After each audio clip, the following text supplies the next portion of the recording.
তোমার আমার এই যে খরবকে ঠিক করে চোখের পানি নিয়ে তুমি তোমার এই যে খবরে যাও। হ্যাঁ, তুমি তোমার খবরে যাও।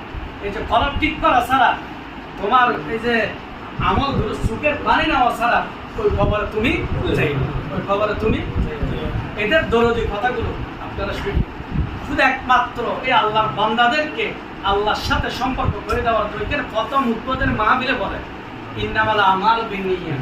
কি মানে আগে সেটা দিয়ে শুরু করো, ইন্নামাল আমাল বিনিয়াত। এখানে আসলে আগে নিয়ম ঠিক করে দাও। নিয়ম কি? অন্যান্য মানে কি পীরের কাছে গেলে মানুষ বলে তো এই যে এখানে আসলে কি ছেলে মেয়ে না হলে ছেলে মেয়ে পাইবা, এটা না হলে এটা পাইবা, এটা না হলে এইরকম কেউ যদি নিয়ত নিয়ে আসো, নিয়তকে কি করো? নিয়তকে কি করো? পরিবর্তন করো।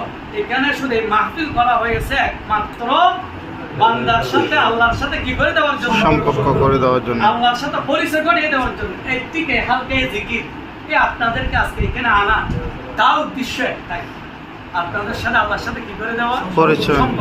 এখান থেকে শুরু। আজকে এখানে আসবেন, আস্তে আস্তে এই দাওয়াতের মাধ্যমে একদিন হয়তো আল্লাহ কবুল করলে চরণে মাহফিল আপনারা যাবেন।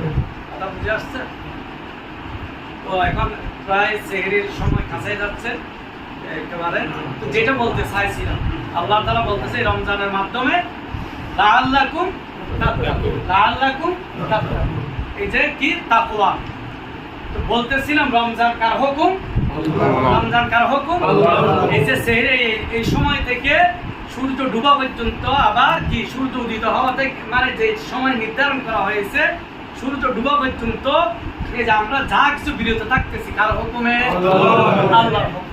আল্লাহর আরো যত হুকুম আছে এগুলো পালন করতে হবে না? এই যে নামাজ, রোজা, হজ, যাকাত যত আছে